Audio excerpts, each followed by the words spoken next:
Muy buenos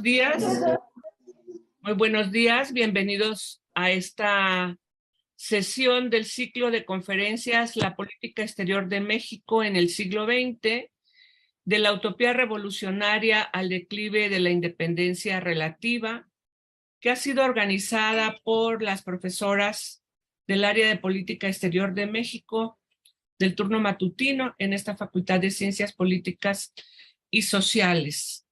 Esta sesión la va a moderar la doctora Ana Luisa Trujillo, profesora del área, y a quien damos la palabra para conducir la sesión. Bienvenidas todas mis colegas, bienvenida Itzel, un placer tenerte esta mañana.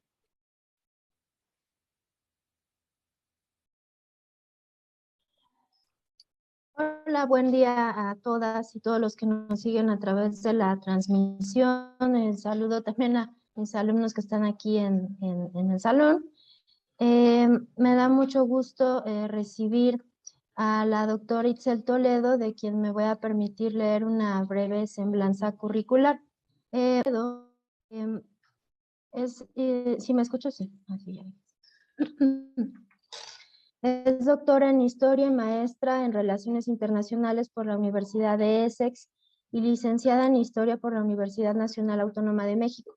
Actualmente es becaria postdoctoral Humboldt en el Instituto de Estudios Latinoamericanos de la Universidad Libre de Berlín, donde estudia el uso de la diplomacia pública por el México postrevolucionario y la República de Weimar.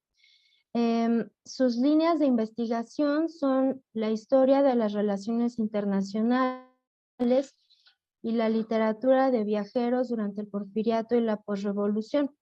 La Secretaría de Relaciones Exteriores publicó su libro El dilema entre la revolución y la estabilización, México y las potencias europeas, 1920-1928, en 2020, y sus artículos académicos pueden encontrarse en Historia Mexicana, Boletín del Archivo General de la Nación, Revista de Historia de América, Studies in Travel Reading, Terra Incognita y Journeys. Ha impartido clases sobre Historia de México, Historia de América Latina, Historia de Estados Unidos en la Universidad de Essex de 2014 a 2016 y la Universidad Nacional Autónoma de México en 2018 a 2021. Además, escribe regularmente sobre temas internacionales en la revista Misión Política. Bueno, bienvenida, doctora Toledo, es un gusto tenerla con nosotros. Muchas gracias, Ana Luisa Trujillo, por la presentación. Y bueno, gracias a Marlene Alcántara, a Irene Sea y a Rosa Isabel Gaitán por esta invitación. Se las agradezco mucho. Para mí es un gusto enorme volver a la Facultad de Ciencias Políticas y Sociales, donde tuve el privilegio de dar clases de 2018 a 2021 en el sistema de universidad abierta. Entonces, bueno, aunque estoy virtualmente, estoy muy contenta de estar con ustedes. Se los agradezco mucho. Voy a presentar un PowerPoint que preparé y bueno, espero no tener problemas con mi internet, pero bueno, de ser así, regresaré en cuanto pueda.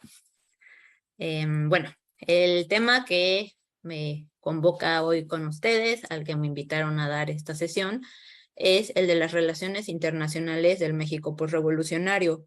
Lo que voy a hacer es dar un panorama general de qué es lo que ocurre del presidente Venustiano Carranza al presidente Lázaro Cárdenas. Entonces lo decidí hacer cronológico y para cada presidente iré diciendo más o menos, o bueno, más bien los puntos más importantes que ocurren durante sus administraciones sobre relaciones internacionales con Estados Unidos, con Europa y con América Latina principalmente. Si se acuerdan de sus clases de, bueno, también de licenciatura o de antes en la educación primaria, secundaria, preparatoria, pues muchas veces vieron Revolución Mexicana, ¿no? Entonces no voy a hacer un resumen de la Revolución, solo recordarles dos cuestiones muy importantes. Empieza el 20 de noviembre de 1910 y la otra es que, bueno, El fin probablemente lo vieron en 1917 o en 1920, pero en historia, bueno, desde la historiografía, que es el estudio de cómo se ha escrito la historia, se ha discutido en los últimos 40, 50 años cuándo es que termina esta revolución. Y hay propuestas distintas. Muchos sí toman la de 1917, señalando que pues inicia la Constitución, con esto hay un fin de la lucha armada, y ya hablamos de un México revolucionario, pero hay otras personas quienes toman 1920, porque es cuando triunfa la última rebelión, que es la rebelión de la Huertista, perdón, la rebelión de Agua Prieta, sí, Agua Prieta, Sonora. Entonces, en 1920 hay esta rebelión, triunfan los sonorenses, y por eso se marca como, bueno, ya terminan las rebeliones que triunfan, por tanto acaba la lucha armada, o más bien se toma 1929 como el fin de la revolución porque se institucionaliza con la creación del Partido Nacional Revolucionario, el abuelo del PRI. Y por último, hay otra propuesta que es que la revolución acabe en 1940, porque a partir de ese entonces ya serán presidentes personas que vienen del ámbito civil, no del militar, que ya no lucharon la revolución y no tuvieron esta experiencia militar en la misma. Entonces, bueno, les quería recordar esto, ¿no? Sí sabemos perfecto el inicio, pero hay toda una discusión historiográfica sobre dónde terminar. Para esta sesión vamos a tomar 1917 como el fin de la lucha armada y el comienzo de la estabilización y de la institucionalización del Estado ya como un Estado revolucionario, y le vamos a llamar México post-revolucionario, ¿no? En tanto ya acabó el conflicto armado y el Estado está haciendo todo el proyecto a partir de lo que pasó los 7 años antes. En términos muy generales, ¿qué es lo que pasa con la Revolución Mexicana en la lucha? Pues a partir de una rebelión que primero es política, que busca la alternancia democrática, usaríamos hoy los términos, hoy usaríamos ese término, ¿no? Por supuesto, no en la época, pero bueno, de esta rebelión democrática empieza a haber diferentes rebeliones sociales, y entonces, una vez que acaba la lucha armada y se establece la Constitución del 17, pues va a haber una reconfiguración social en el país y se aplicará un proyecto de nacionalismo económico. Pero, ¿qué pasa con las relaciones internacionales? Esa es una de las grandes preguntas que como internacionalistas nos ocupan hoy. Bueno, por un lado ¿se va a necesitar obtener reconocimiento diplomático? ¿Sí o no? En la época, lo que ocurría muchas veces es que cuando en países del continente americano, en la región latinoamericana en específico, o en Europa del Este, había algún problema como que llevara un golpe de Estado, entonces el nuevo gobierno tenía que pedir reconocimiento para que se entendiera que las relaciones ya estaban estables. Entonces, este era uno de los problemas, ¿no? Porque si se acuerdan, hay la Constitución, luego hay elecciones y ya constitucionalmente Carranza va a ser presidente. Entonces, ¿qué va a pasar con el reconocimiento? Por otro lado, ¿qué va a pasar con la deuda? Porque durante el conflicto armado, en 1914, ya no se está pagando el servicio de la deuda. Por tanto, México no puede obtener más créditos del exterior, pero también tiene que resolver qué va a pasar al respecto, si la deuda puede llevar alguna intervención o no, o si se va a dejar esto sin resolver en el momento.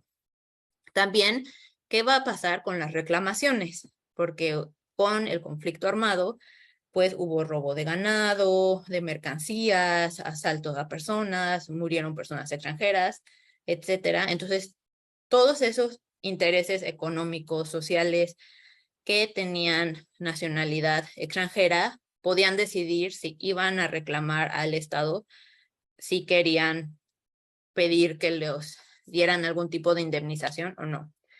Y bueno, además de todos estos problemas, pues México enfrentó la intervención del puerto de Veracruz en 1914 y la expedición Pershing en 1917-1918.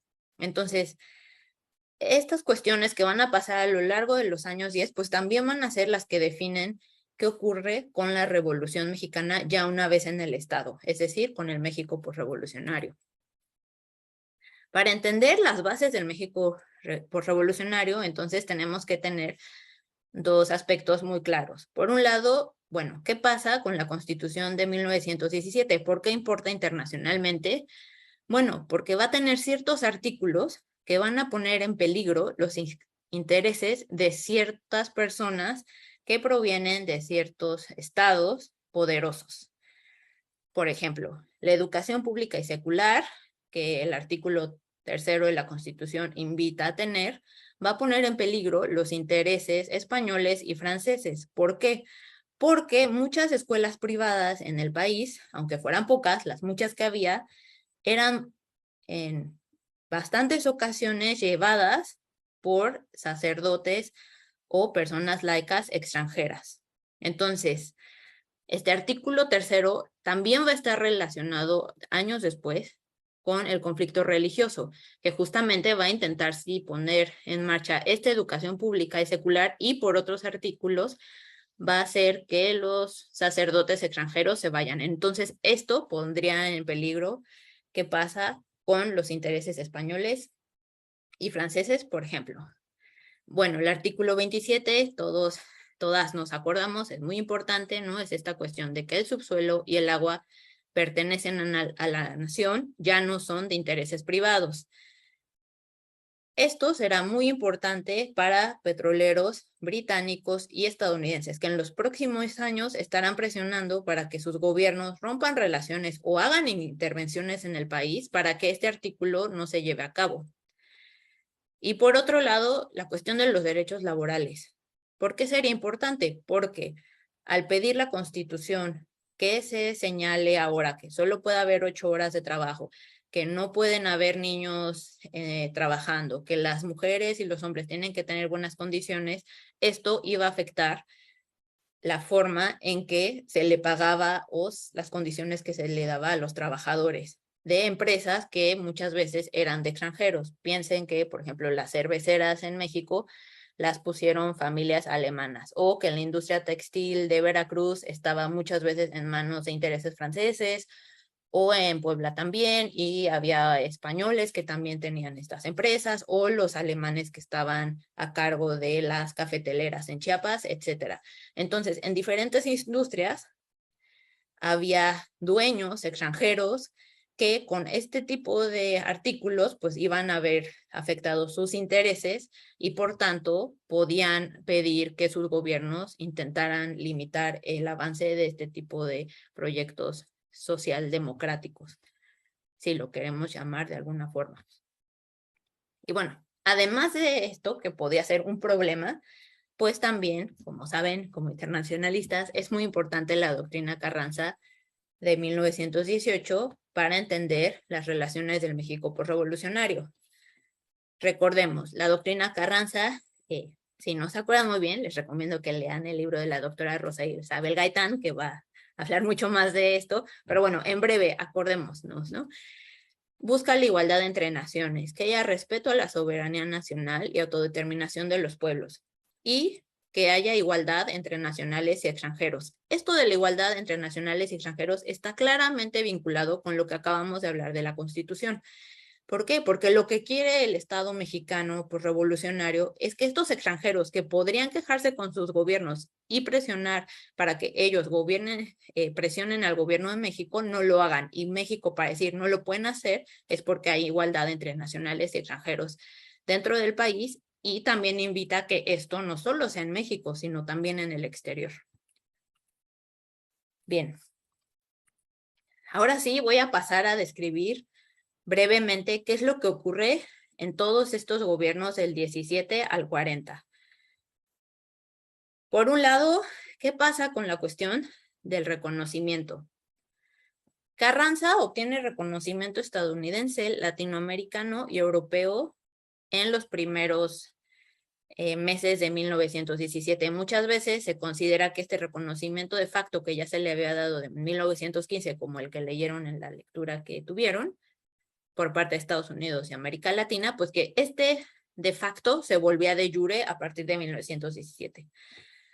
También en el 17 algunos países europeos señalan, sí, reconocemos a Carranza como el presidente legítimo.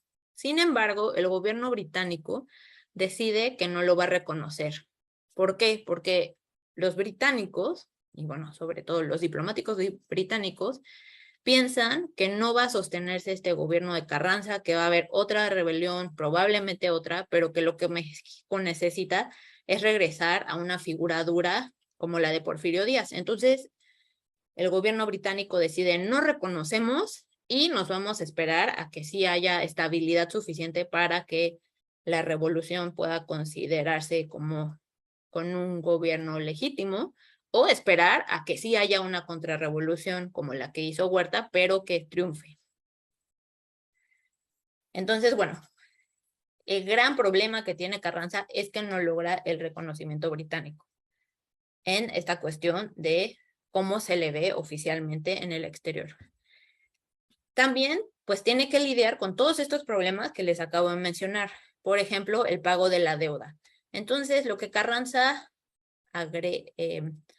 está de acuerdo en hacer es crear un comité de banqueros. Entonces se va a crear un comité internacional de banqueros, donde va a haber banqueros alemanes, franceses, británicos y estadounidenses, y el principal que va a llevar la negociación que pueda hacer este comité internacional de banqueros es de JP Morgan. Entonces, básicamente, la deuda se va a negociar según lo que quiere Estados Unidos ocurra respecto a la deuda. Bueno, van a empezar a hacer negociaciones, pero no llegan a un acuerdo. Será durante Obregón donde haya un acuerdo, luego con Calles hay otro, en los 30 hay otro, y será hasta los 40 que se va a resolver la cuestión de la deuda, que, como les decía, no se había pagado desde 1914. ¿Qué hace Carranza respecto a otro de los problemas, que es el de las reclamaciones? Bueno, a la vez que está señalando que hay igualdad entre nacionales y extranjeros, y por tanto los extranjeros no van a tener más derechos que los locales, que los nacionales, lo que sí decide es que en un acto para mostrar que tiene una buena actitud hacia el extranjero, es que promete que van a hacerse convenciones de reclamaciones mixtas que llevarán a comisiones de reclamaciones mixtas que verían las reclamaciones de extranjeros a partir de 1910 para indemnizarlos como fuera necesario. Pero si bien promete que hay que hacer estas convenciones, al final no llama a ninguna convención, entonces no se crea ninguna de estas comisiones. Esto ocurrirá en los siguientes gobiernos. Pero bueno, hay ya esta promesa de México va a lidiar con las reclamaciones. Y ante estas críticas que va a recibir en la prensa internacional y por parte de diferentes intereses económicos y de gobiernos respecto al artículo 27, tanto en América Latina como en Estados Unidos y Europa, lo que va a hacer es explicar.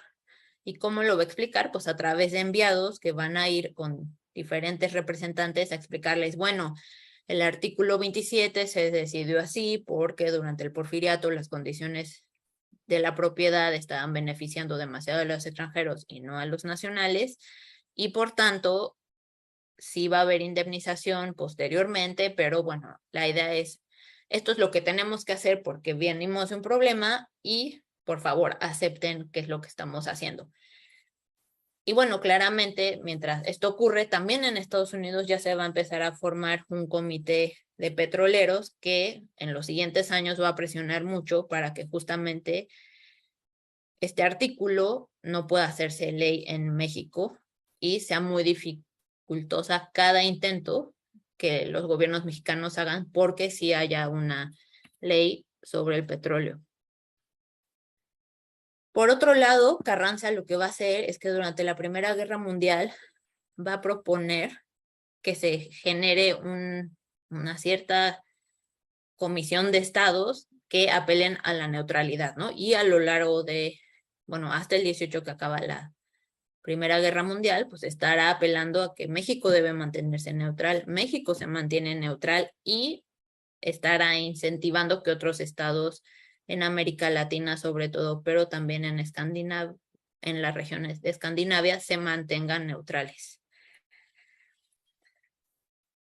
Además, Carranza va a criticar fuertemente que México no fue invitado a la Sociedad de Naciones en 1919. Y uno de los argumentos que usan los arquitectos de la Sociedad de Naciones es decir, bueno, es que Carranza no ha sido reconocido por Reino Unido como presidente legítimo, por tanto, si lo invitamos, ¿qué tal que él considera que ya es reconocido por todos? Entonces va a ser muy problemático.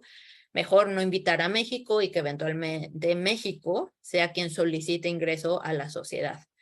Y esto pues va a ser muy criticado a Carranza porque argumentará por qué a otros estados que fueron neutrales durante la Primera Guerra Mundial no los sí los invitaron, y a México, que también fue neutral, no lo invitan, ¿no? Entonces, bueno, por un lado será esta cuestión de que no tiene el reconocimiento británico, y por otro que se le criticó mucho por el acercamiento que tuvo durante la Primera Guerra Mundial con Alemania, ¿no? Que llevó a este telegrama Zimmermann en que Alemania señala que le gustaría que México declarara la guerra a Estados Unidos cuando Estados Unidos la declare a Alemania, ¿no? Y a cambio podrá recuperar cierto territorio, etcétera, etcétera.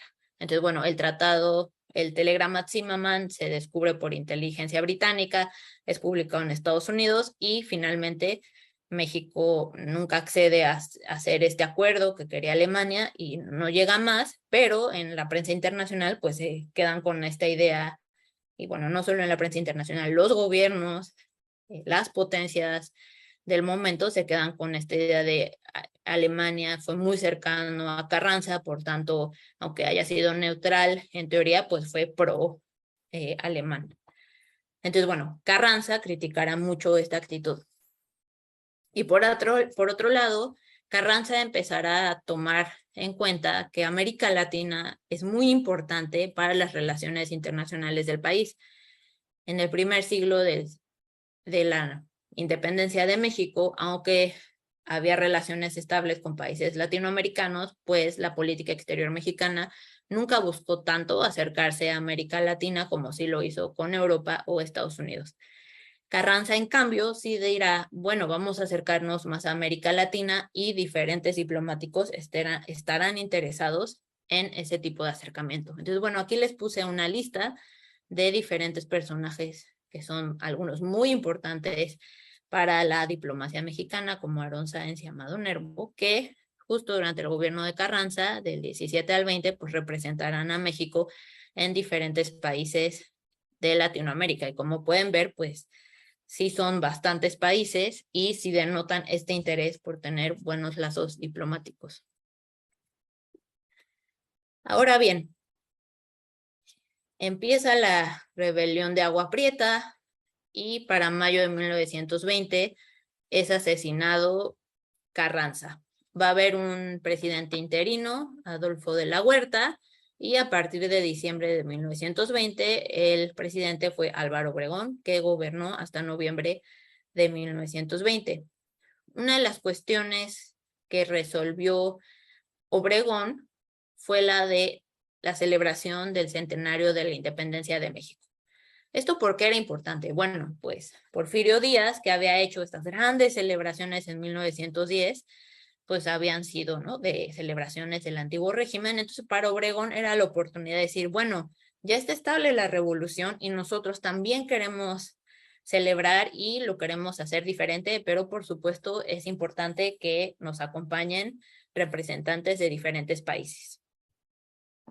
El problema siendo, bueno, la celebración va a ser en 1921, como les decía, Obregón llega en el 20, pero sí llega después de una rebelión. Entonces, otra vez, el problema es el reconocimiento. Entonces, ¿quién va a querer venir al centenario de la independencia de México y quiénes no? Entonces, bueno, de los países importantes que justo no mandan una comitiva para la celebración, pues será Reino Unido, Francia y Estados Unidos, mientras que varios otros países europeos y latinoamericanos sí acompañarán a Obregón en esta celebración.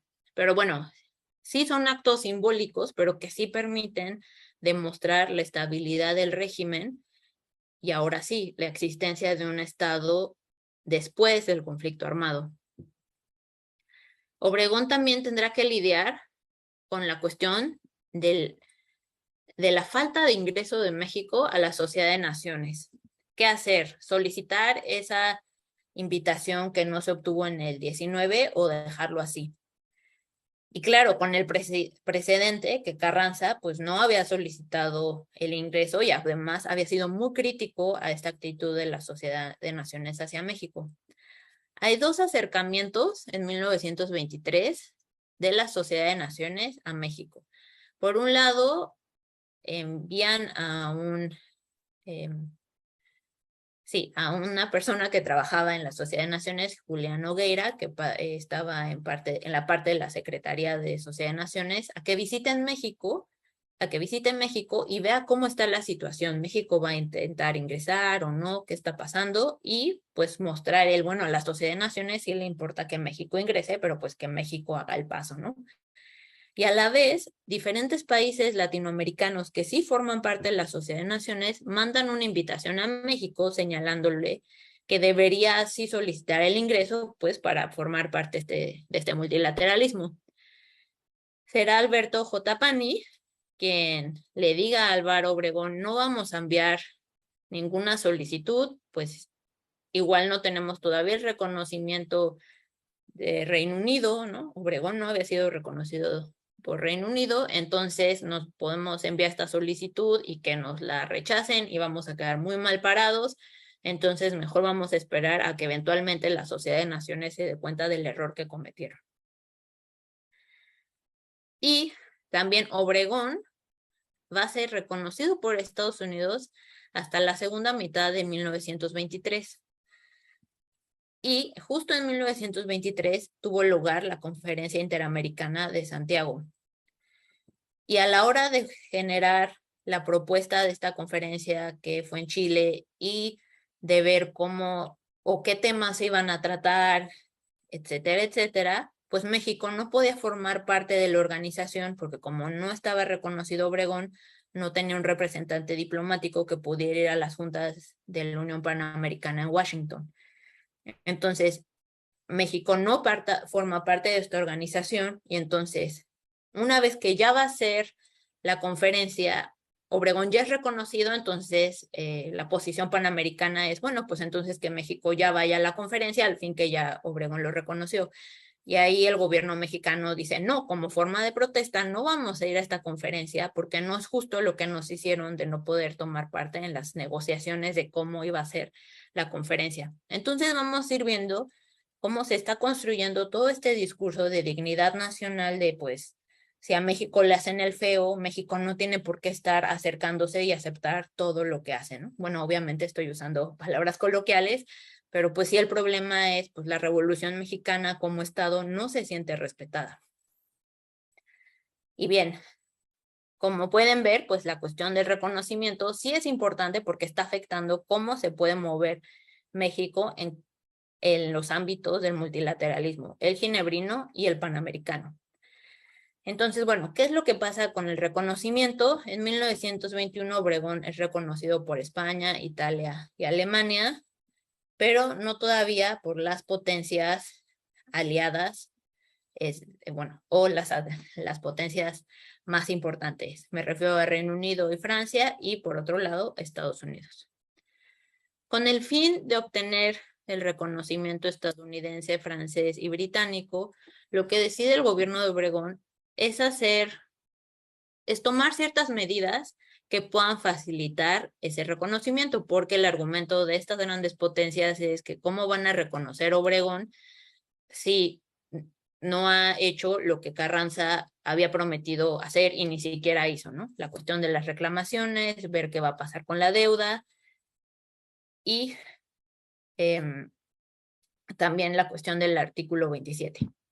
Entonces, con el fin de demostrar como no, pero México ahora sí va a resolver estos problemas, lo que hace Obregón es pedirle a su secretario de Economía, de la Huerta, que negocie con el representante de JP Morgan, Lamont, de este Comité Internacional de Banqueros, que negocie un convenio en que se hable de que México sí va a pagar la deuda y cuánto va a pagar, ¿no? Entonces, en ese momento, en el 22, México se compromete a pagar 509 millones. Entonces parece como, bueno, pues ya se resuelve la cuestión de la deuda, probablemente el reconocimiento va a caer pronto. Sin embargo, al final, el gobierno francés señala, gracias por resolver lo de la deuda, sí es muy importante, pero nosotros no nos queremos meter en un problema con Estados Unidos, entonces nos vamos a esperar a que Estados Unidos reconozca a Obregón y entonces inmediato lo hacemos nosotros. Y de hecho así ocurrió. El 31 de agosto del 23, Obregón fue reconocido por Estados Unidos y un día después por el gobierno francés. ¿Cómo es que se obtiene este reconocimiento estadounidense? Pues va a ser después de los acuerdos de Bucareli, en que el gobierno mexicano se compromete a no aplicar de manera retroactiva el artículo 27, es decir, que no se van a ver afectados estos terrenos que no se habían explotado. Y por otro, el gobierno mexicano sí ya se compromete a hacer la convención para la Comisión Mixta de Reclamaciones Estadounidenses.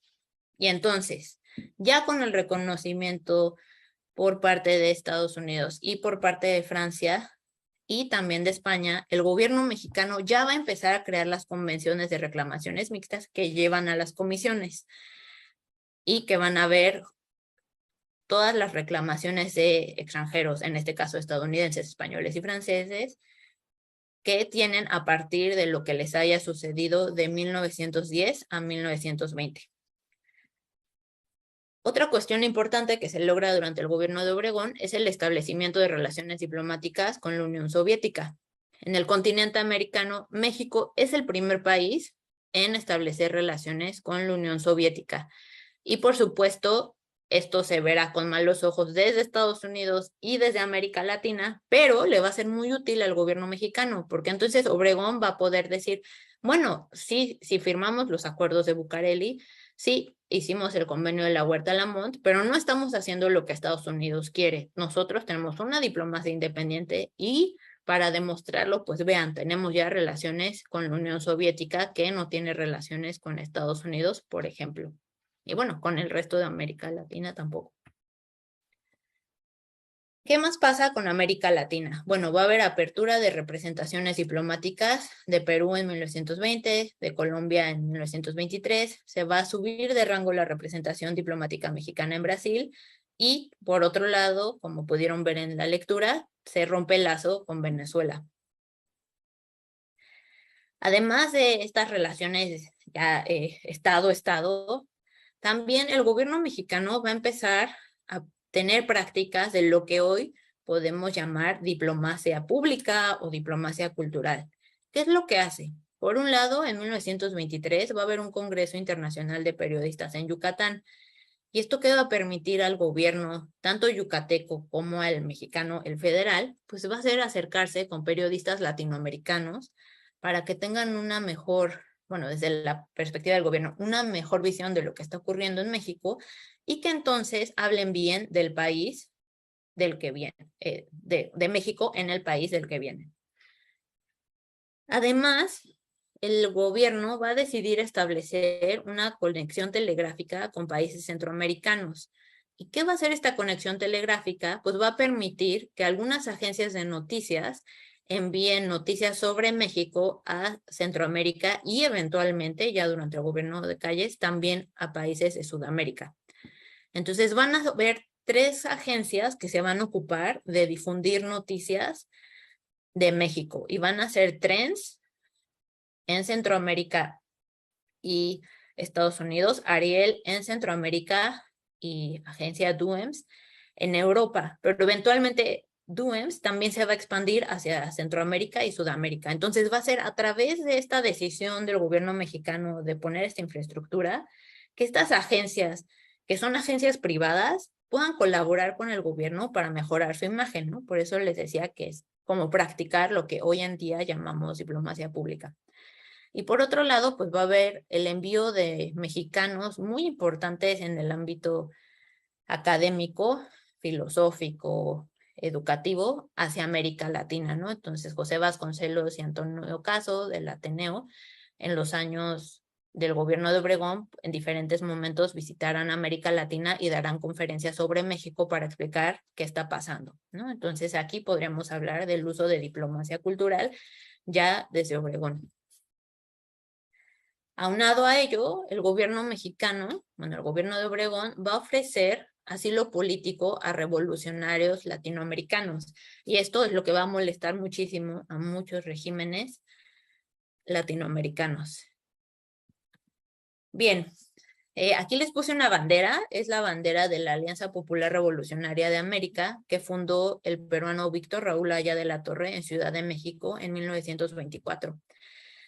El aprismo será un movimiento muy importante en los años 20-30 en Perú, y justo que la sede, o bueno, el espacio donde se pone esta alianza sea en México, pues va a resultar, como también vieron en su lectura, pues en una posición de tensión entre el gobierno peruano y el gobierno mexicano. Pero, ¿qué termina pasando? Pues que la Ciudad de México, pero también otras ciudades en la República, se vuelvan espacios donde revolucionarios, en este caso latinoamericanos, pero también de Estados Unidos o de Europa, puedan ir al país y conocer otros revolucionarios y formar movimientos antiimperialistas que los unen, que las unen, ¿no? También piensen que pues a México van a venir Anita Bremer, Tina Modotti, y que pues justamente van a estar en el ámbito artístico, pero también en el político, y a veces gente que se conoce en México en algún momento se vuelve a ver en la Unión Soviética y luego ya se van a sus países.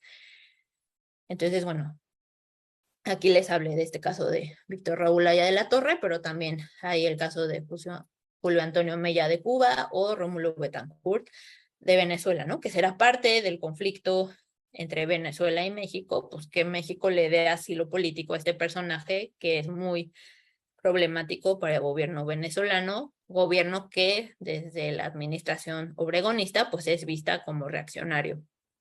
Entonces, aunque México no quiere que toda América Latina tenga una revolución e impulsar la revolución, lo que sí hace es, bueno, decir, si hay movimientos revolucionarios, pues sí vamos a darles espacios para que puedan dialogar entre sí estas personas y se verán con con buenos ojos que haya este tipo de gobierno, ¿no? Pero no es como la Revolución Rusa y la Unión Soviética, que sí quieren internacionalizar la revolución, ¿no? La Revolución Mexicana nadie la quiere internacionalizar, pero más bien el Estado lo que quiere es que se dé a conocer para que la entiendan y no le estén atacando desde diferentes medios, y como les decía, pues si alguien quiere acercarse a estas ideas, que puedan ir al país y conocerlas.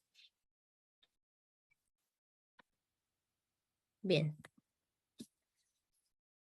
Voy a pasar al gobierno de Calles. Las preguntas van a ir hasta el final, ¿verdad?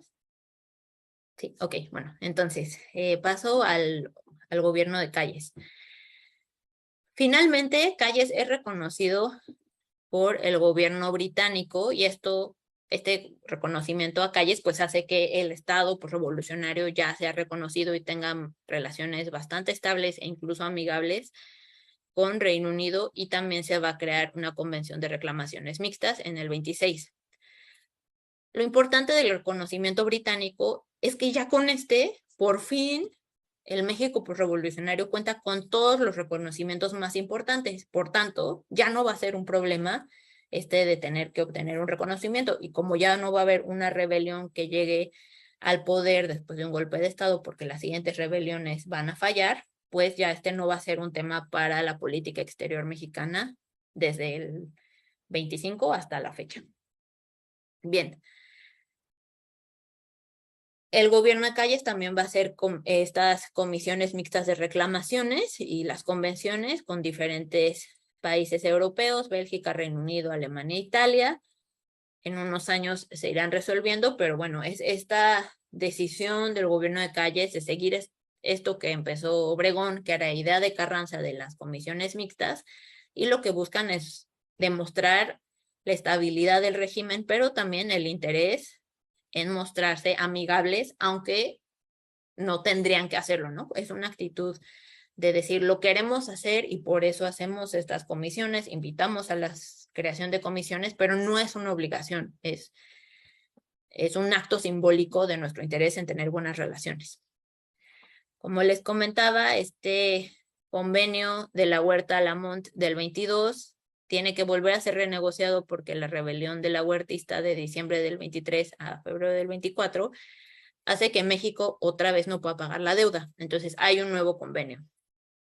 Y el gobierno de Calles decide cancelar todos los tratados de amistad, comercio y navegación que se habían firmado durante el porfiriato y quiere crear nuevos tratados, pero que esta vez no incluyan la cláusula de la nación más favorecida, que hacía que si México negociaba algo que beneficiaba a un país, los otros que tuvieran esa cláusula podían obtenerlo en automático. Entonces, la administración callista consideraba que eso estaba perjudicando mucho a México y por tanto ya no querían este tipo de cláusulas en los tratados y van a empezar nuevas negociaciones.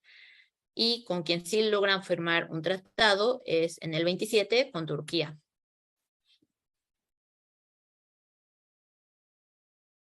Y bueno, seguirán las negociaciones sobre los tratados y en los años 30 se van a suspender y ya no se vuelven a crear tratados de amistad, comercio y navegación, sino más bien se empezarán a hacer otro tipo de tratados. Ahora bien, el gran problema que tiene Calles es la guerra cristera en el ámbito internacional. Por un lado, bueno, obviamente la guerra cristera es un problema gigante en México, pero también cómo es vista la guerra cristera afuera de México y cómo esto genera un montón de presiones. ¿Por qué? Porque va a haber asociaciones católicas en el extranjero y prensa internacional conservadora o católica alrededor del mundo que van a empezar a mandar libros, traducir panfletos y mandar muchas cartas a sus gobiernos solicitando que presionen a Calles a que finalice la guerra cristera, este conflicto religioso. Lo que quieren estas asociaciones es que sus gobiernos, si no logran presionar y que finalice la guerra cristera, es que rompan relaciones con México y que entonces México esté aislado internacionalmente y esto presione a que sí se finalice la guerra cristera. Estas asociaciones lo que no logran es que ocurra ya este último punto, sí van a presionar a sus gobiernos, pero los gobiernos dirán, bueno, este es un asunto interno, nosotros no vamos a intervenir, entonces el gobierno mexicano lo tiene que resolver, entonces no aíslan en ningún momento a México, no se rompen las relaciones, pero sí habrá esta constante crítica y esta constante presión de todo este tipo de asociaciones y prensa. Entonces, esto es un problema para la diplomacia mexicana, además del gran problema que está dentro en México, ¿no? Con millones de pérdidas y bueno, recuerden que en los 3 años de la Guerra Cristera muere más gente en México que durante los 10 años de Revolución Mexicana como conflicto armado. En México, lo que va a ocurrir es que hay presiones del embajador estadounidense James R. Sheffield y entonces empieza a haber mucha tensión. El gobierno mexicano mete un espía a la embajada estadounidense en Ciudad de México y sacan unos documentos que demuestran que sí hay un plan de intervención a México.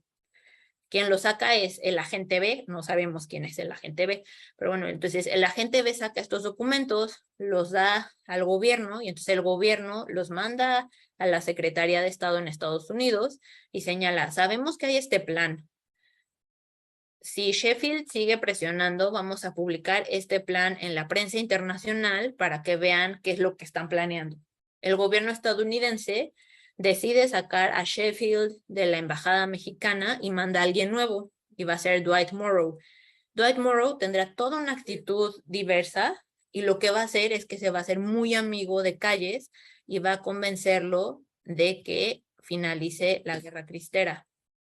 Sin embargo, ocurren estas elecciones en el 28 y Obregón es asesinado, ¿no? Y bueno, la madre Conchita es parte de este asesinato, ¿no? Que hace Toral, a Obregón, y entonces Calles dice, pues son los cristeros, por tanto, nada de que voy a acabar la guerra sigue, ¿no? Porque pues era la posición de Calles de, pues mataron a Obregón, ¿cómo vamos a solucionar esto? El Estado tiene que ganarle a esta rebelión católica, ¿no? De los cristeros. Entonces la mediación estadounidense no funciona, pero Dwight Morrow ya había casi logrado esto, ¿no? Entonces en el siguiente gobierno logrará solucionar el conflicto. Y bueno,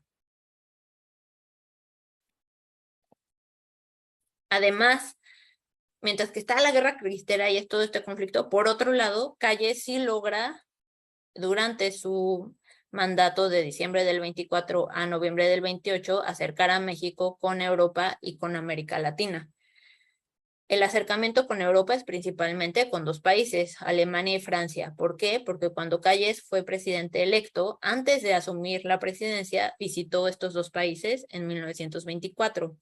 Entonces va a presentarse, o va a ser recibido más bien, por presidentes, cancilleres, alcaldes, gobernadores, y va a tener contacto con grandes empresarios, pero también con líderes obreros de estos dos países que hablarán del lazo que quieren tener estos países, ¿no? Bueno, Alemania y Francia socialdemócratas, países con México. Y esto va a permitir que del 24 al 28 pues se mantengan muy estables las relaciones políticas y que haya varios intentos de acercar económica y culturalmente a México con Europa, ¿no? Entonces habrá visita de cadetes alemanes a México en el 25 y en el 26 de cadetes franceses. Se incentivará que empresarios mexicanos vayan a hacer tours a Alemania y Francia para que conozcan diferentes empresas, por ejemplo. Bueno, Calles también va a conocer hospitales, museos y escuelas y va a estar en contacto con la prensa señalando antes de empezar su gobierno, pues que quiere tener relaciones estables. Y esto es lo que asegura que sí sea así en los siguientes 4 años. Respecto a América Latina, pues algo que logra Calles es el acercamiento a través de diferentes actos simbólicos. Por un lado, se van a subir de rango las representaciones, ya no van a ser legaciones, sino ahora embajadas en Guatemala, Argentina, Chile y Cuba. Y por otro lado, el gobierno Calles hará algo que es muy controversial y es que va a apoyar a Augusto C. Sandino contra la intervención estadounidense de 1927 a 1933.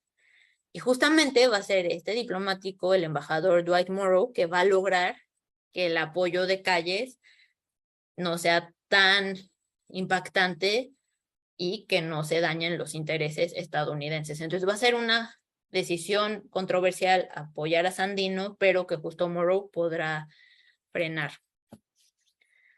Y bueno, también Calles fue en el 24 a Estados Unidos y también tuvo encuentros con presidentes y líderes obreros y la prensa. Pero bueno, la relación no es tan estable y pues justo hay muchas tensiones, ¿no? Ya les decía la de la guerra cristera, pero otra importante es la cuestión de la ley petrolera, porque Calles, bueno, el gobierno Calles en 1925 sí intenta pasar el artículo 27 a una ley.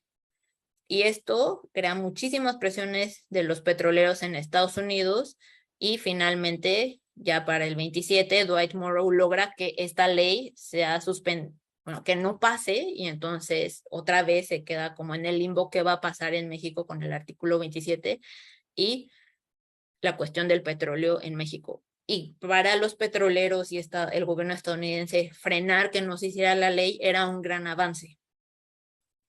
Y bueno, como les decía, va a haber estas tensiones con Sheffield que va a resolver la amistad del embajador Dwight Morrow. Y ya, bueno, ¿qué más pasa con el multilateralismo, no? Como ven, estoy intentando darle sí relaciones con ciertas regiones, pero también acuérdense siempre de pensar en el aspecto multilateral. Pues como ahora sí Calles tiene reconocimiento estadounidense, no hay ninguna duda de que puede participar en la organización de las conferencias panamericanas y en las conferencias en sí, pues también. Entonces el gobierno mexicano mandará una misión para que participen en la Conferencia Interamericana de La Habana del 28. Y bueno, esto significa la normalización de la participación mexicana en el panamericanismo. Y por otro lado, a instancias de Alfonso Reyes, quien era el ministro plenipotenciario mexicano en París, México va a ingresar al Instituto Internacional de Cooperación Intelectual en 1926. Este Instituto Internacional de Cooperación Intelectual es el antecedente de la UNESCO. Entonces, México entra en el 26, la idea es que pueda mostrar su proyecto educativo y estar en enlazo con otros proyectos, y también mostrar la disponibilidad de México de acercarse a la Sociedad de Naciones, porque este instituto era parte de la red de institutos de la Sociedad de Naciones, solo que este estaba en París, no en Ginebra. Bien, vamos a pasar ahora a Portes Gil. Es un gobierno de muy poco tiempo, pero lo más importante que logra Emilio Portes Gil es ahora sí finalizar el conflicto religioso. La guerra cristera termina en el 29 gracias a mediación estadounidense, y mediación que llevó a que hubiera un delegado apostólico en México, Leopoldo Ruiz Flores, que fuera recibido y que se negociara que los cristeros dejaran las armas y finalizara el conflicto. Y esto que permite que pues el gran problema, como les decía, de calles, pues esté resuelto, y por tanto ya se podía considerar que México era un país estable y se podían dejar de lado todas estas tensiones que creaba la diplomacia mexicana en el exterior por ver todo el tiempo estas publicaciones de prensa y asociaciones católicas en el exterior que criticaban al gobierno mexicano, en especial que ponían a calles como un bolchevique. Ahora pasamos rápido a Ortiz Rubio, también, ¿no? Este va a ser un gobierno de otros 2 años, va a ser muy breve, pero habrá ciertas cuestiones importantes que se harán. Por un lado, como internacionalistas y mexicanos, pues es muy importante la cuestión de la doctrina Estrada en 1930. Y si piensan en todo lo que les conté, la cuestión del reconocimiento desde el 17 hasta el 25, creo que podemos entender mejor la doctrina Estrada, y es: Genaro Estrada señala, México ya no va a ofrecer reconocimiento diplomático a gobiernos extranjeros. Es decir, si hay un golpe de Estado o una rebelión que quita a un gobierno e ingresa uno nuevo, México no le va a decir sí, te reconozco al nuevo presidente, o no, no te reconozco. México no va a posicionarse al respecto. Simplemente, si por alguna cuestión México considera que no quiere tener un representante diplomático en ese espacio, pues lo va a retirar, y si le parece que quiere mantener, pues va a mantener a alguien, pero ya no se va a posicionar, y entonces ya no va a presionar a otros gobiernos nuevos a que tengan que ser reconocidos. Y esto es por cuestiones que están pasando en Sudamérica, pero nos es muy claro que es la experiencia histórica del México postrevolucionario que está llevándose a aplicar algo que pueda servir para el resto del mundo, porque México ha sobrevivido esto, ¿no? Los últimos gobiernos. Bien, también durante el gobierno de Ortiz Rubio, por fin México va a ingresar a la Sociedad de Naciones. Esto ocurre en septiembre de 1931. Al final sí ocurrió lo que Alberto J. Pani decía, y es que eran las potencias en la Sociedad de Naciones quien tenían que invitar y corregir el error, y no que México solicitara ingreso. Entonces México nunca solicita ingreso a la Sociedad de Naciones. Se espera hasta el 31 a que gobiernos, los representantes de estados como España, Alemania, Francia, Italia, invitan a que México ingrese a la Sociedad de Naciones. Esto, como les decía, ocurre en septiembre del 31. Un año después, el gobierno mexicano ya no sabe qué hacer, si sí quedarse o no quedarse en la Sociedad de Naciones, porque implica muchos costos tener una delegación mexicana en Ginebra. Y por otro lado, si hay un desencanto por parte del gobierno mexicano frente a la falta de actuación de la Sociedad de Naciones ante la invasión japonesa en Manchuria. Entonces el gobierno mexicano no está claro qué tanto va a ser útil estar en este organismo multilateral. Finalmente, México sí se queda en la Sociedad de Naciones y, como veremos en unas diapositivas más adelante, pues tendrá un papel muy importante defendiendo a los países chicos frente a estas potencias invasoras. A la vez que Ortiz Rubio ingresa a la Sociedad de Naciones, va a haber algunas problemáticas en este gobierno con ciertos países. Por un lado, con la Unión Soviética se van a romper relaciones. Del 24 al 30 hubo varios momentos en que los gobiernos mexicanos se sentían atacados por la Unión Soviética, en tanto que sus enviados estaban haciendo lo que ellos consideraban propaganda soviética en México y haciendo que los obreros no estuvieran del lado del gobierno para actuar, sino más bien que empezaran a hacer huelgas que el gobierno no podía controlar. Entonces, bueno, finalmente en el 30 van a romper las relaciones y, como vieron en la lectura, 2 años después, con Perú. Y habrá algunas cuestiones del gobierno, que hará el gobierno de Ortiz Rubio, que es intentar nuevamente hacer una negociación de la deuda. Está el convenio La Montes de Oca, pero al final se llega a un impasse y, como les decía, hasta los 40 no se resuelve el problema de la deuda. Y también a principio del gobierno de Ortiz Rubio sí van a estar negociándose estos tratados de amistad, comercio y navegación, pero para finales de su gobierno es claro que no va a llegar a nada seguir negociando esto, entonces ya no se va a negociar, simplemente las relaciones van a permanecer llevándose a cabo, pero sin un marco legal en un tratado, ¿no?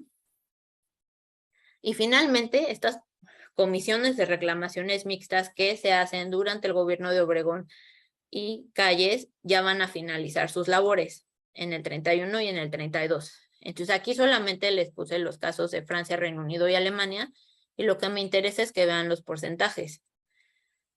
De todas las reclamaciones que hacen franceses en México, al final la comisión, que estaba compuesta por un representante mexicano, uno francés y un neutral, decide que solo hay que pagar el 2.96% del total. En el caso a Reino Unido es todavía menos, 2.74%, y el caso donde se paga más es en el de Alemania, 8.25%. Pero bueno, solo para decir, esto de las comisiones es una idea de Carranza, las empieza a hacer Obregón, también las hace Calles, pero se van a finalizar hasta Ortiz Rubio.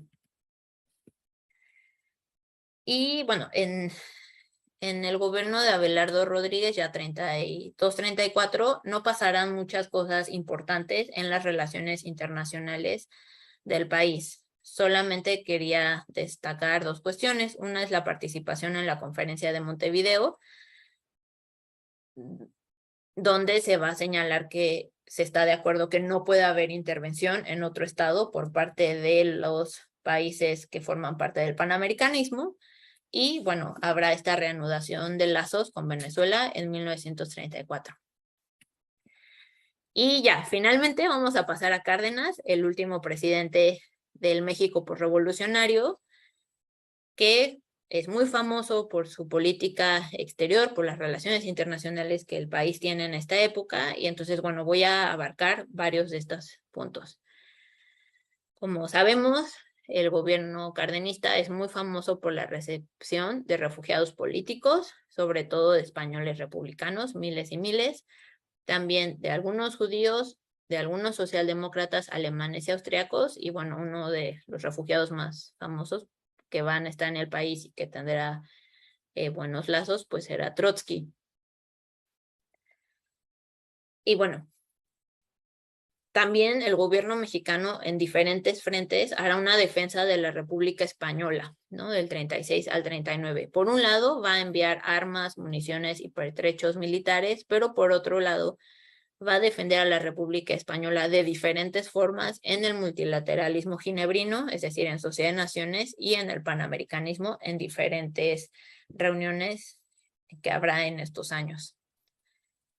El gobierno de Cárdenas también es muy famoso por esta cuestión de la expropiación del petróleo en 1938, es decir, 21 años después de la Constitución del 17, ya se va a resolver el problema del artículo 27. Entonces, al principio de esta conferencia, pues yo les señalaba, ¿no? El artículo 27 va a estar presente, entonces hasta el 38 por fin lo logra resolver Cárdenas y pues la forma será muy drástica, ¿no? Vamos a expropiar el petróleo.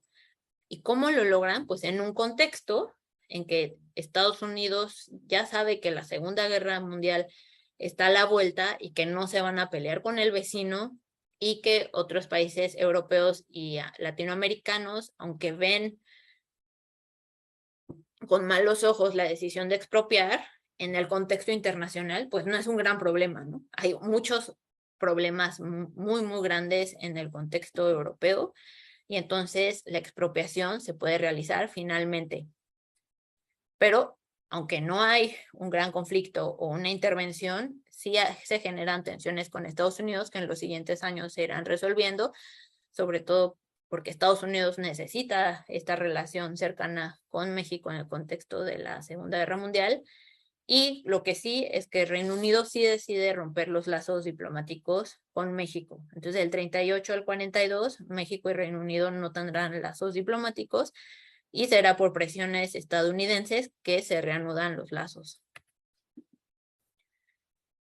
¿Qué pasa con México en la Sociedad de Naciones durante el gobierno de Cárdenas? Es esta gran muestra de la defensa de lo, como mencionaba, del poder chico frente a estas grandes potencias europeas. Por un lado, ante la invasión italiana a Etiopía en el 35-36, pues México va a estar a favor de estas sanciones económicas que la Sociedad de Naciones llama a hacer. Cuando la Sociedad de Naciones decide que mejor no quiere lidiar mucho más con este problema, habrá decepción por parte del gobierno mexicano, pero sí mantendrán lejano el lazo con Italia. Como les mencionaba, habrá esta continua defensa de la República Española del 36 al 39. ¿Qué es lo que quería México? Pues que se reconociera que no era un conflicto interior solamente, porque ya había potencias nazistas, fascistas, que estaban apoyando a Franco y al hacerlo, pues ya se había vuelto un conflicto internacional. La Sociedad de Naciones nunca acepta que es un conflicto internacional, es un conflicto interno para este organismo, y entonces todos estos años México estará presionando para que en la sociedad se cambie la actitud que no se cambió. ¿Qué más? Bueno, pues México va a protestar contra la invasión alemana de Austria en el 38, también contra la disolución de Checoslovaquia en el 38, ante la invasión de Polonia en el 39, también hará esta gran protesta, y bueno, con la invasión soviética a Finlandia en el 39 igualmente. Entonces, bueno, me imagino que en alguna de sus clases han visto esto de que pues tenemos la estación de Etiopía por este tipo de defensa, que en Austria haya la Mexikoplatz, esta plaza llamada México, ¿no? Porque México defendió que Austria no se volviera parte de Alemania en el Anschluss en el 38. Entonces, bueno, ¿no? Como que sí es parte de esta gran construcción de una imagen del país, pues a partir de todas estas acciones en que México estará defendiendo a los países débiles frente a los grandes. Además del multilateralismo, de nuevo tenemos que pensar en el aspecto panamericano.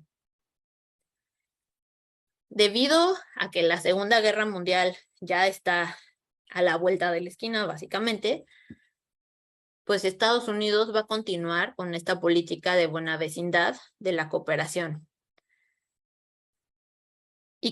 ¿Y por qué? ¿No? ¿O qué es lo que busca Estados Unidos? Pues que ante la amenaza nacional socialista haya una defensa de todo el continente ante esta gran amenaza, ¿no? Y bueno, porque también habrá a lo largo de los 30 la creación de partidos nacionalsocialistas en diferentes países de América Latina, pero en un contexto en que habrá gobiernos conservadores. Entonces como que hay miedo que si hay una Segunda Guerra Mundial, pues muchos países latinoamericanos se mantengan neutrales o incluso lleguen a hacer alianzas con fascistas y nacionalsocialistas, ¿no? Entonces, para Estados Unidos será muy importante continuar esta política de buena vecindad y lograr una defensa conjunta del continente. Y algo que logran en la conferencia del 36 de Buenos Aires es que además de que sí se firma que va a haber una defensa conjunta, es asegurar que se prohíba el intervencionismo en el continente. Esto es un gran logro de esta conferencia panamericana.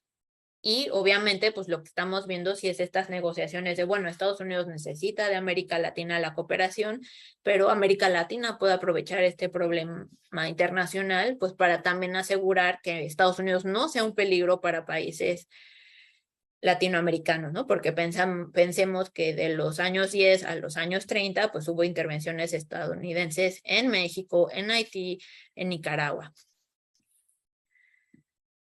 Y bueno, ya en el 38 también habrá otra conferencia panamericana en Lima.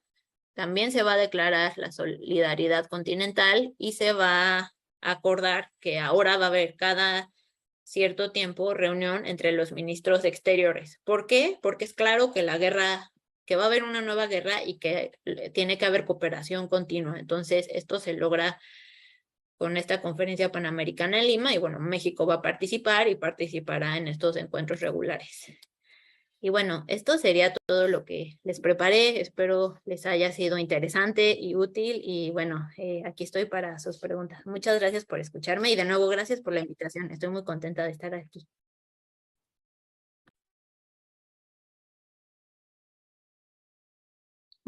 Muchas gracias. Muchas gracias, doctora Toledo. Ha sido un recorrido histórico sumamente interesante y valioso para nuestros estudiantes. Sin duda, considero que es un elemento fundamental, sobre todo lo que señala en torno a cómo México va fortaleciendo sus posiciones a nivel internacional y cómo se va construyendo desde estos años el gran prestigio que tiene la política exterior mexicana a lo largo de estos años, ¿no? Y sobre todo a propósito de lo que sucede en Ucrania. Bueno, vamos a pasar a una sesión de intervenciones por parte de las profesoras que nos acompañan esta mañana, para después dar paso a una ronda de preguntas que ya nos han enviado nuestros estudiantes. Son bastantes, muy nutridas. Voy a tratar de resumirlas lo más posible. En tanto sucede eso, quisiera darle la palabra a la doctora Rosa Isabel Gaitán para que hiciera unos comentarios respecto de su participación. Yo creo que le damos la palabra a la maestra Sea primero. Sí, Irene, si estás de acuerdo. Sí, gracias. Bueno, me parece excelente tu presentación. Claro, son muchos temas en un periodo tan conciso, pero me asalta, o sea, esto invita a la reflexión, ¿no? Con América Latina tenemos rompimiento de relaciones con Europa y con los Estados Unidos, en realidad, no se da un rompimiento de relaciones, ¿no? Entonces me gustaría saber la naturaleza de por qué se rompen relaciones con Venezuela en 20, o sea, y después en 31 con Perú. Al final son países alejados, en América del Sur, sin grandes intereses económicos. O sea, ¿cuál es la naturaleza del rompimiento de relaciones, no? Se entiende el rompimiento de relaciones con la Unión Soviética, porque, bueno, se les acusa de una intervención en política interna, ¿no? Y idea de que el gran interés de los Estados Unidos siempre ha sido un interés económico, ¿no? Y concretamente en este periodo revolucionario que va de 20 a 40, es el petróleo, ¿no? Y yo creo que es la estabilidad, ¿no? La estabilidad y el orden, ¿sí? O sea, ¿qué le interesa a los Estados Unidos? O sea, seguir manteniendo la prosperidad de sus negocios, de sus inversiones, pero dentro de un orden, o sea, que sean legales, ¿no? Y aquí también una pregunta. La intervención norteamericana cambia en el momento que sube Wilson al poder, ¿no? Y se da la invasión de Veracruz, ¿no?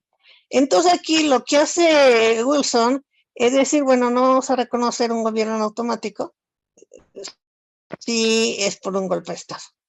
O sea, le introduce el factor moral, ¿no? Y no sé si, bueno, es osado decir, o sea, la doctrina Estrada, que muchos lo ven como una doctrina de no intervención y autodeterminación, en realidad es una doctrina de reconocimiento, ¿no? O sea, a mí no me van a poner condiciones, ¿no? Durante todo el siglo XIX y en lo que va del siglo XX, o sea, fue condicionado mi reconocimiento, ¿no? Y yo tenía que ceder, pues porque no me quedaba otra en una serie de cuestiones, ¿no? Ahora queda a criterio del gobierno si no reconoce o si reconoce. Pero al final, si reconoce es porque está a favor del régimen, o si no reconoce es porque no está a favor, ¿no? Al final es una toma de posición, ¿no? Pero entonces aquí también viene, creo que un criterio moral, ¿sí? O sea, ¿qué va a evaluar el gobierno mexicano, ¿no? O sea, también al final la naturaleza de este régimen, ¿no? Y luego también resaltar que creo que de 20 a 40, todo se va en términos de la negociación, de las pláticas, ¿no? Y al final creo que México gana, ¿no? Es un ejemplo de un país chico, sin mucha fuerza, que se le en este momento, sobre todo los Estados Unidos, después de la Primera Guerra Mundial, pues ya Europa estaba devastada, entonces el gran interlocutor van a ser los Estados Unidos, ¿no? Y va a haber presiones, ¿no? Entonces yo creo que aquí todo este proceso que se da de 20 a 40 es la negociación y poco a poco México como que va cediendo, o sea, no se aplica de golpe la Constitución del 17, el artículo 27. Al final lo va a lograr Cárdenas, pero es a través de una cuestión interna, ¿no? De cuestión de los trabajadores, ¿no? No es una negociación de que actos positivos, que si tienes tú la propiedad por 50 años, y si a cambio de eso me das el reconocimiento, sino es una cuestión de política interna que simplemente, bueno, pues yo tengo el derecho, ¿no? Y claro, hay otras cuestiones que hay que tomar en cuenta, que es el ámbito mundial, ¿no? Y con la explotación petrolera, hacía lo mismo cuando se acepta la Constitución de 1917, pues está pues ya a punto de estar, ya está la Primera Guerra Mundial, ¿no? Y después, 38, bueno, pues ahí están los vientos, ¿no? O sea, bélicos, ¿no? Entonces nosotros necesitamos una buena relación con el vecino. Y si no pueden ciertas cuestiones como la guerra costera, pues le vamos a ayudar, ¿no? Porque nos conviene un aliado y un México estable. Entonces, te reitero mis felicitaciones.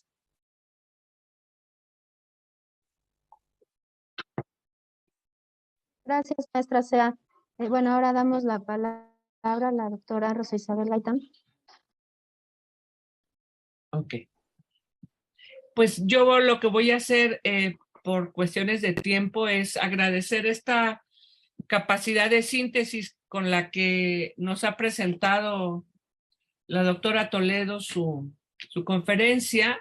En efecto, como ha señalado la maestra Sea, también fue un esfuerzo muy, muy importante por poner un periodo amplio y muy rico en esta cuestión de la política exterior de la posrevolución mexicana.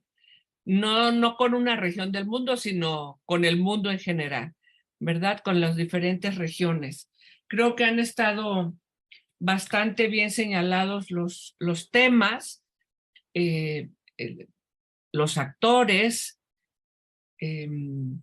y pues no solo en el ámbito bilateral, sino también en este multilateralismo del periodo de entreguerras, que tiene que ver con pues el inicio de la Sociedad de Naciones y los grandes temas de la construcción de la paz, que no tuvieron éxito porque llegaron a desembocar a la Segunda Guerra Mundial y donde México tiene la gran tarea en su política exterior de poner en esos escenarios, tanto bilaterales como multilaterales, su nuevo proyecto de nación. Un proyecto de nación que al estar vinculado o más bien haber nacido como antítesis del sistema político porfiriano, se convirtió en una crítica a la forma de vinculación de este sistema con el mundo.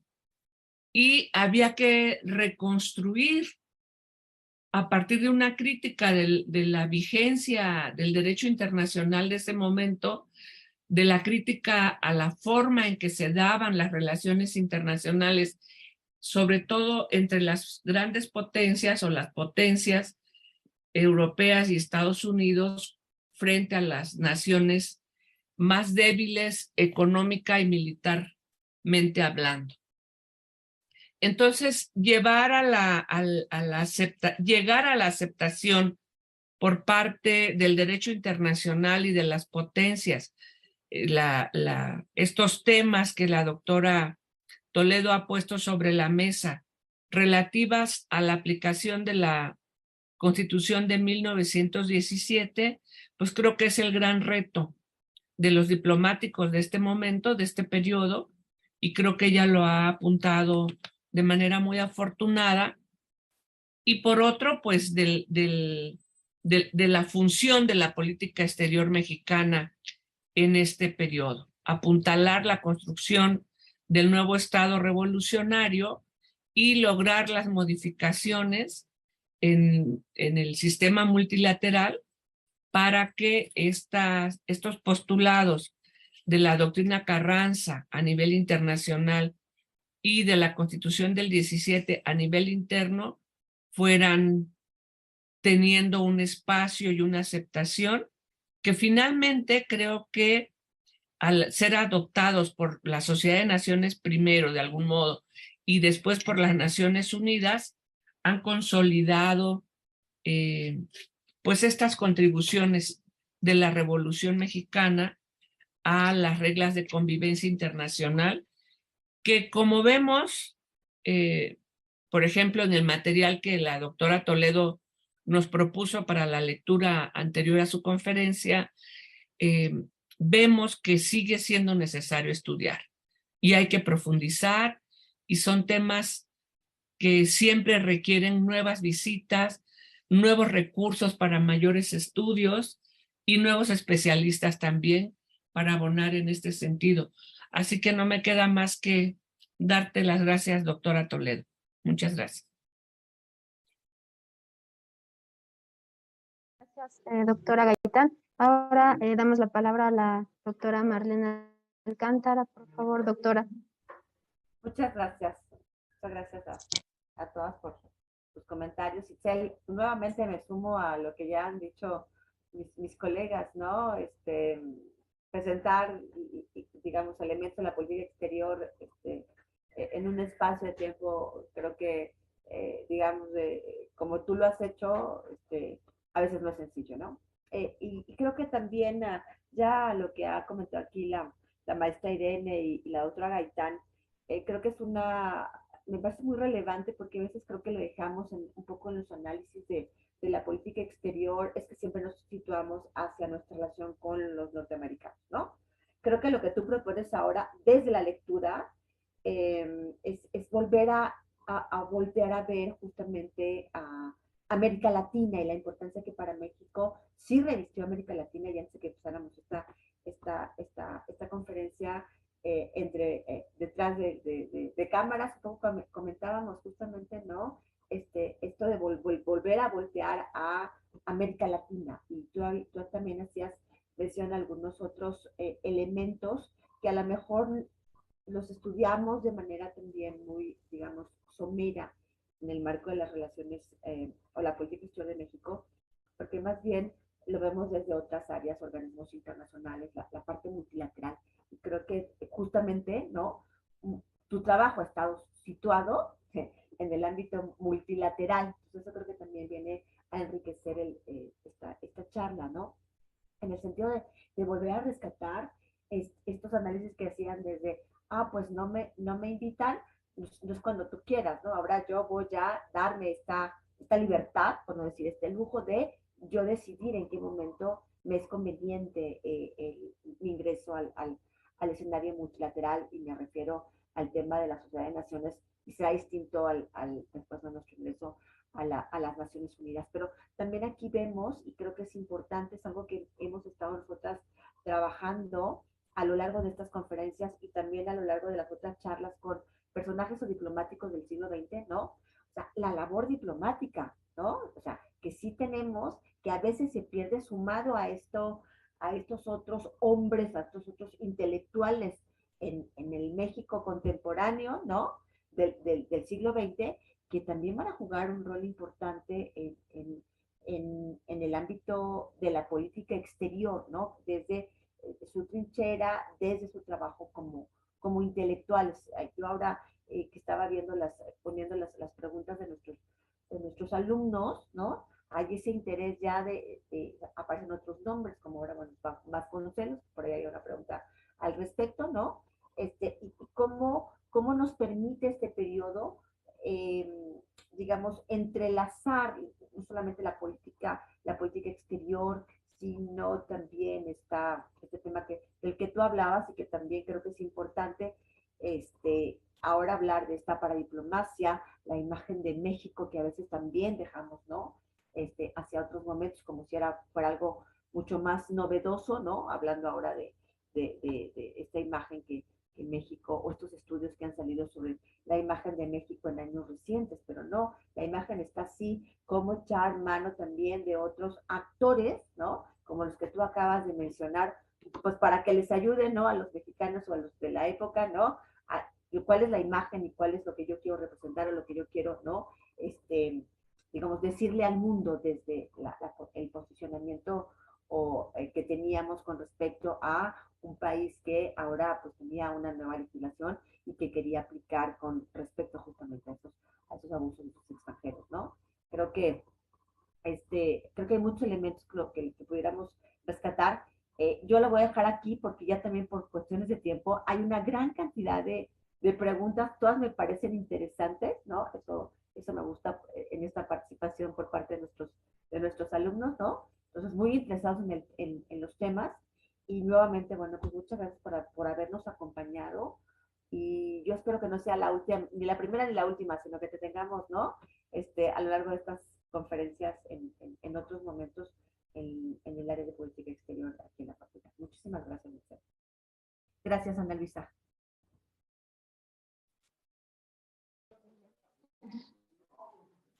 Bueno, vamos a dar paso entonces a esta sesión de preguntas y respuestas. Nuestra la conexión no es muy buena, no. ¿Quieres que te ayude? Ay, ¿Sí? ay, ¿Quieres que lo haga yo? ¿ya me oyen bien? Sí, te escuchamos. Ok. Que se está yendo un poco la señal acá en el salón. Son preguntas muy vastas, ya nos adelantaba la doctora Marlene. Hay muchísima inquietud de parte de los estudiantes, por el tiempo nos alcanza para una ronda de preguntas.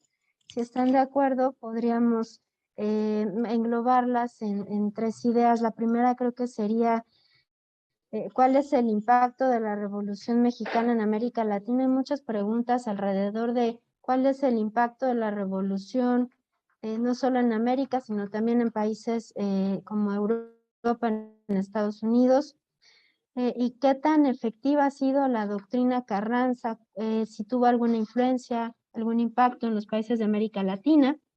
Y bueno, creo que serían esas dos vertientes, ¿no? También hay algo sobre la influencia del cardenismo en los movimientos sociales en América Latina, ¿no? Creo que podríamos tener esas tres vertientes para escuchar sus reflexiones, doctora Toledo. Ok, bueno, muchísimas gracias a las comentaristas por todo lo que dijeron. Me siento muy halagada, muchas gracias. Y yo encantada de colaborar todas las veces que quieran con la Facultad de Ciencias Políticas y Sociales, de verdad. Y muchísimas gracias también a las y los estudiantes por todas las preguntas. Nada más veía cómo se iban juntando y no alcancé como a leerlas en sí, pues en lo que aparece en el bloque que aparece. Solo antes de contestar estas preguntas, quería volver un poco rápido a la cuestión de la importancia de lo moral. Y quiero usar el caso de estos documentos robados por el agente B de la Embajada de Washington. ¿Por qué sirve que se los roben y los manden a la Secretaría de Estado y amenacen a la Secretaría de Estado? Los vamos a publicar en la prensa, pues porque justo en los 14 puntos de Wilson y lo que lleva a la Sociedad de Naciones, lo que se está diciendo es la prensa es la policía moral internacional. Entonces, publicar estos documentos en la prensa es mostrar una hipocresía de Estados Unidos y entonces es pedirle pues a lo que Estados Unidos pidió que sea la prensa internacional moral, que actúe y juzgue. Entonces, sí, creo que no hemos terminado de considerar cómo lo moral va a tener un gran papel en este periodo de entreguerras en la política exterior de México y de muchos otros espacios, ¿no? Y volviendo a lo que varias de las comentaristas señalaron, es pues México no se deja, ¿no? Y creo que no se deja porque ya la doctrina juarista había demostrado, si México no se deja, México espera y México sí puede ganar, ¿no? Es lento, pero gana. ¿Por qué? Porque las potencias llegan y piensan que pueden hacer lo que quieren. Y en el 67, que México le ganara a Francia y que se fuera a la intervención, eso México sí puede, ¿no? Entonces, yo siento que sí hay esta gran continuidad desde la doctrina juarista hasta Estrada, que es esta posición de, sí, nos ven como débiles, pero no vamos a dejarnos y vamos a esperar. Y le vamos a dar herramientas, ¿no? Y esta es como preguntaban de la doctrina Estrada, pues la idea es vamos a dar la herramienta porque a nosotros ya nos lo hicieron y entonces vamos a apelar a que se deje de hacer porque está mal que se haga. Y bueno, pues sí, a lo largo del siglo XX muchísimas de las potencias dejaron de reconocer a gobiernos. No es hasta las rebeliones en Siria de 2011 que se vuelven a cuestionar qué vamos a hacer, reconocemos o no. Entonces, no sé específicamente si sí es la Estrada o la Estrada junto con otras doctrinas de diferentes espacios, me imagino que es eso, que van a presionar a estas potencias a que dejen de presionar cada que hay un golpe de Estado, una rebelión, para reconocer o no. Entonces, bueno, solo quería volver rapidísimo a esto de lo moral y de cómo lo tenemos que seguir estudiando, porque no solo es muy interesante, sino que sí es muy importante y sí se está jugando con lo moral y se está apelando a ello en el periodo de entreguerras. Bien, sobre el impacto de la Revolución Mexicana en América Latina, creo que hay más impacto, pero de lo que se piensa, pero muchas veces no es como el impacto que el gobierno quería, ¿no? O sea, no es este impacto diplomático, sino que sí se va a crear esta imagen de los grandes revolucionarios y va a ser a través de películas.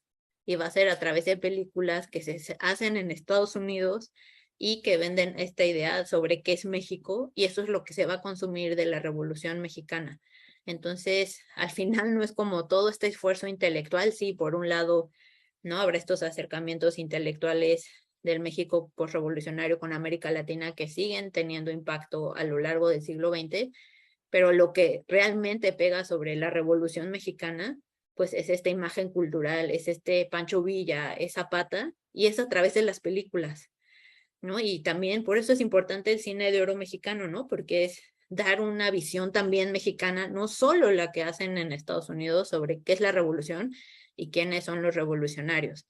Y de nuevo, ¿no? Pues entonces hay que pensar cuánto dinero invierte el Estado mexicano en el cine de oro mexicano y considerar esto es diplomacia cultural, sí o no, en qué tanto se le sale de las manos o no. Entonces, bueno, me estoy saliendo un poco, no tanto de lo que hablé, sino de cómo hay otras perspectivas para entender el gran impacto de la revolución, pues va a ser cultural, y va a ser de lo que se llama cultura popular. Bueno, hay toda esta discusión si deberíamos seguir separando lo popular de la cultura alta, pero bueno, lo que se llama cultura popular pues va a ser a través de programas de radio, de películas, televisión, y pues lo que sí va a ser toda una tradición es que la Universidad Nacional, luego UNAM, pues va a traer a intelectuales de muchas partes de América Latina, y esto va a mantener un continuo diálogo de qué significa el México posrevolucionario y qué es lo que quiere con el exterior.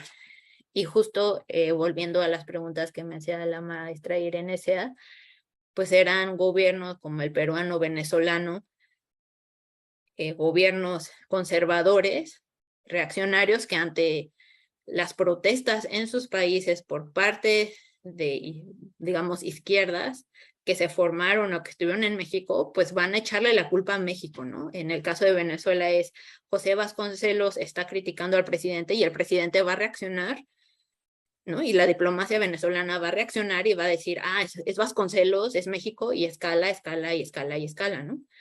Y entonces, bueno, a lo que voy es que México sí va a tener mucho interés, y volviendo a los comentarios que hacían, a mantener buenas relaciones con América Latina. Por fin se le va a dar un peso que es importante, ¿no? Porque son las vecinas inmediatas, y pensando siempre en esto de lo bilateral, multilateral, sí hay que tener buena relación con Estados Unidos, pero una buena forma de siempre frenar estas presiones estadounidenses es pues usar el ámbito multilateral, colaborar con Latinoamérica para frenar a Estados Unidos, ¿no? Entonces, pensemos siempre que la relación México-Estados Unidos se está dando en los dos ámbitos, lo bilateral y multilateral, y pues el gobierno mexicano va a usar todos los canales posibles, y América Latina, pues es importante por eso en el periodo de entreguerras, además que se concientiza a través de lo cultural, pues la importancia de esta relación de México con sus hermanas repúblicas, como llamaban en el siglo XIX. Sobre qué tan efectiva ha sido la doctrina Carranza, y gracias por la pregunta, tengo la misma pregunta y lo mismo sobre la doctrina Estrada, ¿no?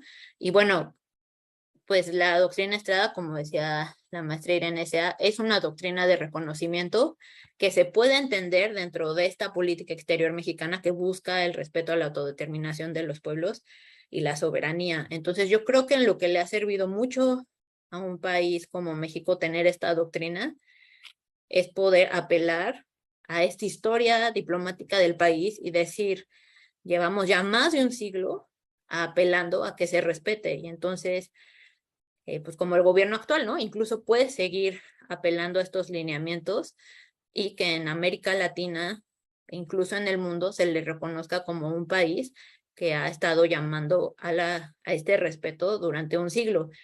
Y si ustedes buscan en inglés autodeterminación de los pueblos, como que en general salen ideas de Wilson o de Lenin, porque Lenin y Wilson también están hablando de esto, ¿no? De autodeterminación de los pueblos, respeto de la soberanía, y a veces también sale México, ¿no? Como que es otra opción a través de Carranza. Lo que nos falta comparar es qué es lo que proponen diferente Wilson, Lenin y Carranza. Yo pienso sería un proyecto increíble comparar estos tres, ¿no? Porque pues no comparamos Lenin con Wilson y luego meter el factor México, pues sería,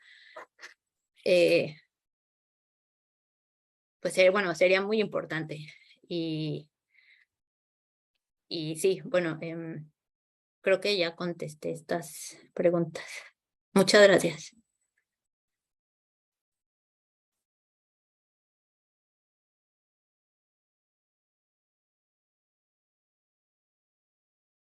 Yo creo que podríamos ir cerrando, doctora Trujillo. Sí, porque sí, creo que hay muchísimas preguntas que podemos ir revisando en el salón de clases con nuestros estudiantes, y creo que ya por la hora nos conviene como cerrar, porque los que están en los salones ya se tendrían que estar saliendo. Uh-huh.